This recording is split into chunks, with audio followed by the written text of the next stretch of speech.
पुजारी का सिर धड़ से अलग कर दिया और उनकी पूजा में धोखा दिया गया था। सबसे पहले चुनना होता है एक अच्छा मुर्दा शरीर, जनरली एक जवान अनमैरिड लड़का या लड़की। शिवजी ने गुस्से में उन्होंने अपने जटाओं के कुछ बाल नोचकर धरती पर फेंका और उससे जन्म हुआ वीरभद्र का कि इसी समय पर ब्रह्मपुत्र नदी के कुछ हिस्सों में लाल पानी दिखाई देता है। उस मुर्दा शरीर के ऊपर सिंदूर से एक यंत्र बनाया जाता है ताकि उसकी प्राण शक्ति को बांधा जा सके और उसकी आत्मा भाग न जाए। भारत के कोने कोने में छुपे हुए हैं कुछ ऐसे मंदिर जिनके राज आज तक हम समझ नहीं पाए हैं।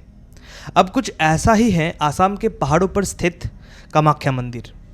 ये कोई आम मंदिर नहीं, यहाँ देवी की पूजा उनके शरीर के सबसे पवित्र अंग योनि के रूप में होती है। कहा जाता है कि जब विष्णु भगवान ने देवी सती के शरीर को सुदर्शन चक्र के मदद से 51 टुकड़ों में काटा था और देवी सती के योनि भाग गिरा था इसी जगह पर, और तब से लेके आज तक ये जगह बन गया एक शक्तिपीठ। पर कहानी यहाँ ख़त्म नहीं होती। एक तरफ इस मंदिर में तांत्रिक और गोपनीय क्रियाएं होती हैं और दूसरी तरफ जुड़े हैं कुछ ऐसे राज जिन्हें सदियों से छुपाए गए हों। खून से भरा हुआ पानी, आरती के समय पे नाचती हुई देवी और राजाओं पर लगाए गए श्राप। तो आज के इस वीडियो में हम उठाएंगे कामाख्या मंदिर के असली राज से पर्दा। तो तैयार हो जाइए दोस्तों, मैं आदित्य और आप देख रहे हैं बियॉन्ड दिस रेल्म।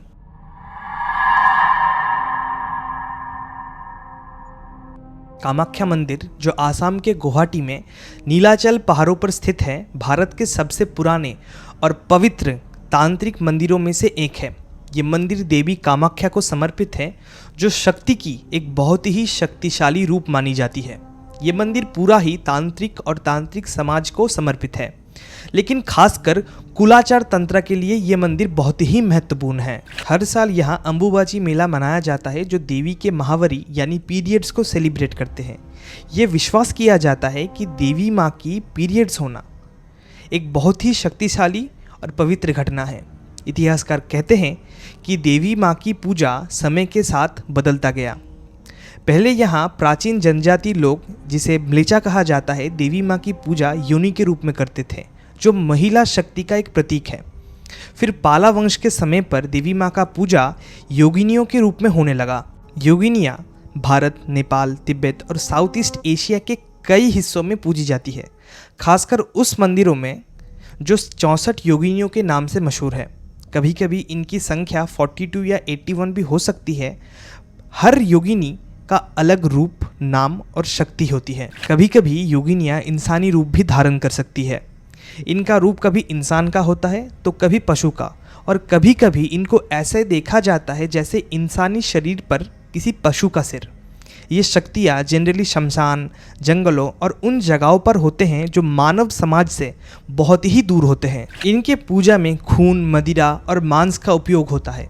आसाम के कामाख्या मंदिर में आज भी 64 योगिनियों की पूजा होती है और यहाँ पुरुष जानवरों की बलि दी जाती है। श्री मत्तोत्तरा तंत्रा और कुलारनवा तंत्रा जैसे प्राचीन ग्रंथों में इनके लिए एक अनोखा शराब बनाने का प्रोसेस लिखा है, जिसमें शहद, काली मिर्च, फूल और गुड़ लगते हैं और जिसको 12 दिनों तक बनाया जाता है। तो चलिए अब बात कर लेते हैं कि कैसे और क्यों भगवान विष्णु ने अपना सुदर्शन चक्र का इस्तेमाल करके देवी सती के मृत शरीर को 51 टुकड़ों में काटा था। देवलोक में एक अति सुंदर और शक्तिशाली देवी थी, देवी सती, जो राजा दक्ष की बेटी और भगवान शिव जी की पत्नी थी। सती अपने पति भगवान शिव जी को बहुत ही ज़्यादा प्रेम करते थे और शिव जी भी देवी सती को उतना ही ज़्यादा चाहते थे। लेकिन राजा दक्ष जो शिव जी को कभी पसंद नहीं करते थे, उन्हें लगता था कि शिवा एक जंगली अजीबोगरीब भगवान है जो शमशान में रहते हैं। एक दिन राजा दक्ष ने एक महायज्ञ का आयोजन किया था जिसमें सभी देवी देवताओं और राजाओं को निमंत्रण दिया गया, लेकिन भगवान शिव को छोड़कर। जब सती को ये पता चला तो वो अंदर से टूट गई। फिर भी अपने पिता और पति के बीच की दूरियां मिटाने के लिए वो स्वयं ही उस यज्ञ में चली गई। लेकिन जब सती वहां पहुंची तो उनके पिता ने सबके सामने उनको और उनके पति शिव जी को बहुत ही भयानक तरीके से अपमानित किया। उन्होंने भरी सभा में शिव जी के खिलाफ काफ़ी अपमानजनक शब्दों का उपयोग किया। ये सब देख के सती अपने आप को संभाल नहीं पाई और खुद को ही उस यज्ञ के अग्नि में जला दिया। जब भगवान शिव को ये खबर मिली तो उनका दिल दर्द और गुस्से से भर गया। उनका शोक इतना गहरा था कि उन्होंने सती के जले हुए शरीर को अपने कंधे पर उठाकर पूरे ब्रह्मांड में भटकने लगे, अपना रुद्र तांडव करते हुए। एक ऐसा तांडव जो पूरे सृष्टि को विनाश की तरफ ले जा सकता था। शिवजी ने गुस्से में उन्होंने अपने जटाओं के कुछ बाल नोचकर धरती पर फेंका और उससे जन्म हुआ वीरभद्र का, एक महाबलवान और भयानक योद्धा जो केवल और केवल सती के अपमान का बदला लेने के लिए बनाया गया था। और उनके साथ ही प्रकट हुई भद्रकाली। वीरभद्र ने शिवजी के सेना के साथ दक्ष के यज्ञ को विनाश कर दिया, सब कुछ तोड़ दिया और दक्ष को कठोर दंड दिया। ये विनाश देखकर सभी देवता डर गए, सृष्टि का संतुलन बिगड़ने लगा था। तब भगवान विष्णु ने अपना सुदर्शन चक्र का उपयोग करके उन्होंने देवी सती के शरीर का टुकड़े टुकड़े कर दिए और 51 टुकड़ों में बांट दिया, ताकि शिवजी का क्रोध शांत हो और उनका तांडव रुक जाए। जहाँ जहाँ सती के शरीर के टुकड़े गिरे वहाँ वहाँ शक्तिपीठ बन गए। ऐसे ही 51 शक्तिपीठ हैं और उनमें से सबसे पवित्र और प्रसिद्ध है कामाख्या मंदिर, जहाँ माना जाता है कि देवी सती का योनि भाग गिरा था। तो नेक्स्ट स्टोरी पर जाने से पहले आप लोगों के साथ कुछ बात करना था कि हम जो कहानियाँ जो स्टोरीज़ आपके पास ले आते हैं वो टोटली इंटरनेट पर रिसर्च की जाती है। और आप लोगों को अगर मतलब कुछ कहानियों के हिस्सों से आप लोगों को अगर दुख पहुंचता है तो तहे दिल से माफ़ी चाहेंगे आप लोगों के सामने। और सेकेंड चीज़, मेरी हिंदी तो उतनी अच्छी नहीं है, तो मैं फिर भी ट्राई करता हूं आप लोगों के पास कहानियां पहुंचाने के लिए, बात करने की कोशिश करता हूं। और एडिटिंग भी उतनी अच्छी नहीं है मेरी, तो फिर भी हम ट्राई करते हैं कि अच्छी अच्छी कहानी आपके पास पहुंचती रहे। और एंड लास्ट में जो चीज़ बोलना है कि हमारे चैनल का हमारे चैनल का सब्सक्राइबर 500 प्लस हो चुके हैं। तो thank you so much guys, thank you so much. And तो यही था। तो चलिए नेक्स्ट कहानी शुरू करते हैं। By the end thank you so much. ठीक है, ये बहुत ज़्यादा मोटिवेट करता है, आपके लाइक्स, प्यारे प्यारे लाइक्स, सब्सक्राइब जो करते हैं आप लोग, मतलब बहुत ही ज़्यादा मोटिवेशन देते हैं। तो चलिए हमारे जो कामाख्या मंदिर से जो नेक्स्ट कहानी जुड़े हैं तो वो सुन लेते हैं हम, ठीक है ना। चलिए, थैंक यू। बहुत पुराने समय की बात है, एक राजा था जिसका नाम था नरका या फिर नरकासुर। वो बहुत ही शक्तिशाली था और एक बड़े राज्य पर राज करता था, लेकिन उसका स्वभाव बहुत ही अहंकारी और अत्याचारी था। उसे लगता था कि वो कुछ भी पा सकता है, चाहे वो ज़बरदस्ती से ही क्यों ना हो। एक दिन नरका का नज़र देवी कामाख्या के ऊपर पड़ी, जो शक्ति की देवी के रूप में पूजी जाती है। उनकी सुंदरता और तेज को देखकर नरका उनका दीवाना हो गया और उसने सोचा कि वो उनसे शादी करेगा। उसे लगा कि वो एक महान राजा है, इसलिए कामाख्या देवी उसे मना नहीं करेगी। लेकिन कामाख्या देवी किसी भी अहंकारी व्यक्ति के सामने झुकने नहीं वाली थी। उनको नरका का स्वभाव पसंद नहीं आया और सीधा ना कहने के बजाय उन्होंने नरका के लिए एक चक्रव्यूह रचना की। फिर देवी माँ ने कहा कि मैं तुमसे शादी करूंगी, लेकिन मेरी एक शर्त है, तुम्हें नीलाचल पहाड़ के नीचे से लेकर मेरे मंदिर तक एक पत्थर की सीढ़ी बनानी होगी और ये काम सुबह मुर्गे की पहली आवाज़ से पहले पूरा होना चाहिए। फिर नरका ने बिना सोचे समझे तुरंत ही ये चैलेंज एक्सेप्ट कर लिया। रात भर वो अपनी दिव्य शक्तियों का इस्तेमाल करके सीढ़ियाँ बनाने में लग गया। उसकी गति इतनी तेज थी कि लग रहा था कि वो सच में ही सुबह से पहले ही काम पूरा कर लेगा। पर कामाख्या देवी नरका से शादी करना नहीं चाहती थी, इसलिए देवी ने एक माया का उपयोग किया। उसने एक मुर्गे का गला दबा दिया ताकि वो असली सुबह से पहले ही बोल उठे। जब नरका ने मुर्गे की आवाज़ सुनी तो उसे लगा कि सुबह हो गई है और वो चैलेंज हार गया है। वो गुस्से से पागल हो जाता है। फिर उसने कामाख्या को ज़बरदस्ती शादी के लिए मजबूर करना चाहा, लेकिन इस बार कामाख्या देवी का रूप भयंकर हो गया था। उसने नरका के खिलाफ तलवार उठाई और एक भयानक युद्ध छिड़ गई। देवी ने अपने तेज और शक्ति से नरका को युद्ध में हरा दिया। तो अब हम कामाख्या मंदिर में जो फेस्टिवल हर साल मनाया जाता है, अंबुबाची मेला, उसके बारे में हम थोड़ा डिटेल में अब बात करेंगे। हम सबको पता है कि ये मंदिर देवी कामाख्या को समर्पित है, जो सृष्टि और प्रजनन शक्ति की देवी मानी जाती है। उन्हें प्रकृति की जन्म देने वाली ऊर्जा का प्रतिरूप माना जाता है। लेकिन ये फेस्टिवल को अलग और ख़ास बनाता है एक ऐसा कंसेप्ट जो दुनिया के ज़्यादातर हिस्सों में टैबू माना जाता है। ये मेला देवी के एनुअल पीरियड यानी महावरी को सेलिब्रेट करता है। जहाँ दुनिया में महावरी यानी पीरियड्स को अक्सर गोपनीय और अशुद्ध समझा जाता है, वहीं कामाख्या में इसे पवित्र और शक्ति का रूप में देखा जाता है। इस दौरान 3 दिन तक मंदिर के गर्भगृह को बंद कर दिया जाता है, जैसे एक महिला अपने पीरियड्स में विश्राम करती है। ना पूजा होता है ना ही दर्शन। ये समय होता है मौन, श्रद्धा और आदर का। हर चीज़ रुक जाती है लेकिन शक्ति जगी रहती है।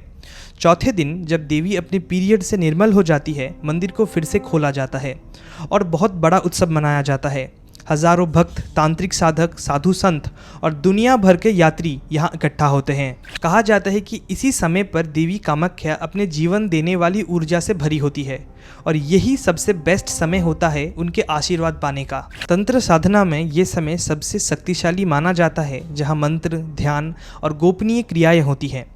अंबुबाची मेला हमें याद दिलाता है कि नारी के शरीर के हर एक पहलू, चाहे वो पीरियड्स हो या फिर जन्म देने की शक्ति, एक पवित्र उपहार है, ना कोई पाप।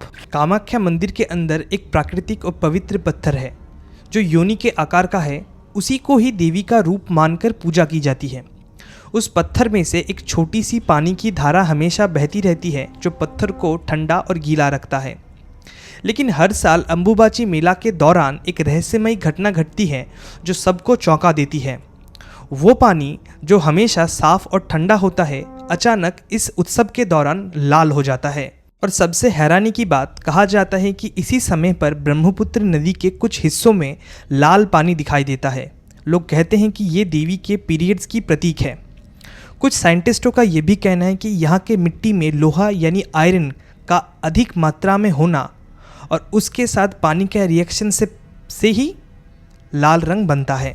ज़्यादातर लोग कामाख्या देवी की कहानी को सती और शिवजी के प्रेम और बलिदान के रूप में जानते हैं, लेकिन एक और प्राचीन कहानी है जो लिखी गई है योगिनी तंत्रा में, जो हमें एक बिल्कुल ही अलग ही दृष्टि देती है कामाख्या देवी के मंदिर के ऊपर। कहते हैं कि जब ब्रह्मा जी ने ये ब्रह्मांड को बनाया तो उनके अंदर घमंड आने लगा था। उन्हें लगा कि वही सबसे महान है, क्योंकि उन्होंने धरती, आसमान, इंसान और पूरे संसार को बनाया। ब्रह्मा जी का ये अहंकार देवी माँ को पसंद नहीं आया, जो एक पुरानी, भयंकर और आदि शक्ति की रूप थी। देवी माँ ने सोचा कि ब्रह्मा को एक सीख देना चाहिए ताकि वो समझ सके कि भगवानों में घमंड का कोई स्थान नहीं होता। तो देवी माँ ने एक भयंकर असुर बनाया, केसी, जो ब्रह्मा के अपने ही शरीर से निकला था, इसलिए वो और भी ज़्यादा डरावना और शक्तिशाली था। जैसे ही केसी पैदा हुआ, उसने तुरंत ही ब्रह्मा जी पर हमला कर दिया। ब्रह्मा घबरा गए और बचने के लिए विष्णु जी के पास भागकर चले गए। तब दोनों ने मिलकर देवी माँ से माफ़ी मांगी और उनसे प्रार्थना की कि देवी माँ उनकी रक्षा करे। तब देवी माँ, जो सब कुछ समझ चुकी थी, देख लिया कि ब्रह्मा अब अपने घमंड को तोड़ चुके हैं। तब माँ ने असुर केसी का वध कर दिया, यानी मार दिया, ब्रह्मा को बचा लिया और संसार में फिर से संतुलन ला दिया। असुर को मारने के बाद माँ ने एक आदेश दिया। उन्होंने कहा, जहाँ पर केशी असुर का शरीर गिरा है वहाँ एक पहाड़ बनाया जाए। माँ ने यह भी कहा कि वो पहाड़ हरे घासों से भरा होना चाहिए, जहाँ गाय, बकरी, हिरन जैसे पशुएं खेल सकें। ये सिर्फ एक नॉर्मल पहाड़ नहीं होगा, ये एक पवित्र स्थल बनेगा जीवन और प्रकृति के लिए। फिर माँ ने ये घोषणा की कि ये स्थल कामरूप कहलाएगा और ये धरती की सबसे पवित्र स्थल होगा। माँ ने वहाँ पर एक योनि मंडला का स्थापित किया, जो नारी शक्ति, जन्म और सृष्टि का प्रतीक है। ये योनि मंडला ही बाद में कामाख्या मंदिर का केंद्र बन गया। एक ऐसी कहानी जो सिर्फ कुछ ही लोग जानते हैं। कहते हैं कि हर शाम आरती के समय माँ कामाख्या स्वयं एक सुंदर और जवान लड़की के रूप में मंदिर के सबसे अंदर वाले खंड यानी गर्भगृह में डांस करती थी। ये वही जगह है जहाँ सिर्फ मुख्य पुजारी को जाने की अनुमति है। सिर्फ एक ही व्यक्ति था जिसने माता का डांस देखा था, मंदिर के मुख्य पुजारी केंदुकलाई। हर शाम वो गाना गाते और माँ कामाख्या आनंद में डांस करती थी। इस समय पर पूरा मंदिर एक दिव्य ऊर्जा से भर जाता था और ये एक पवित्र पल होता था सिर्फ देवी और उनके चुने हुए भक्त के बीच में। उस समय इस जगह पर राजा नर नारायण शासन करते थे। वो कामाख्या मंदिर के बहुत बड़े भक्त थे और मंदिर के संरक्षण में भी योगदान देते थे। एक दिन उन्होंने इस रहस्य के बारे में सुना कि हर शाम माँ कामाख्या अपने असली रूप में डांस करती है। राजा का मन जिज्ञासा से भर गया। उन्होंने भी अपने आंखों से यह चमत्कार देखने की इच्छा जताई। राजा ने पुजारी केंदुकलई के पास जाकर आग्रह किया कि उन्हें भी माँ का डांस देखने दिया जाए। पुजारी ने मना कर दिया। उन्होंने कहा कि ये बहुत ही पवित्र पल होता है और इसमें किसी भी अन्य इंसान का आना भयानक परिणाम हो सकते हैं। लेकिन राजा जिद पर आ गए। उन्होंने अपनी शक्ति का घमंड दिखाया। पुजारी को लगा अगर वो राजा की बात नहीं माने तो उनको मंदिर से निकाल दिया जाएगा, और प्रेशर में आकर उन्होंने हाँ बोल दिया। पुजारी ने मंदिर के मेन कक्ष के अंदर दीवार में एक छोटा सा सुरंग बनाया जहां से राजा छुपकर देवी माँ का डांस देख सकते थे, और देवी माँ को कुछ पता भी नहीं लगेगा। लेकिन माँ कामाख्या सर्वज्ञानी थी। जैसे ही राजा ने दीवार के छेद से झांकना शुरू किया, देवी माँ ने तुरंत ही इस धोखे को महसूस कर लिया। उनका आनंद गुस्से में बदल गया और ये उनके लिए बड़ी ही अपमान वाली बात थी। फिर देवी माँ तुरंत ही गुस्से में आकर पुजारी का सिर धड़ से अलग कर दिया और उनकी पूजा में धोखा दिया गया था और उसकी सज़ा तुरंत ही मिल गई। फिर माँ ने राजा को भी श्राप दे दिया। उन्होंने कहा कि तुम और तुम्हारा वंश मेरे मर्यादा तोड़ने के दोषी हो। आज से तुम लोग कामाख्या मंदिर में कभी प्रवेश नहीं कर पाओगे। अगर किसी ने भी मंदिर में कदम रखा तो पूरा वंश मिट जाएगा। 16वीं शताब्दी में दिया गया ये श्राप आज भी लोग मानते हैं।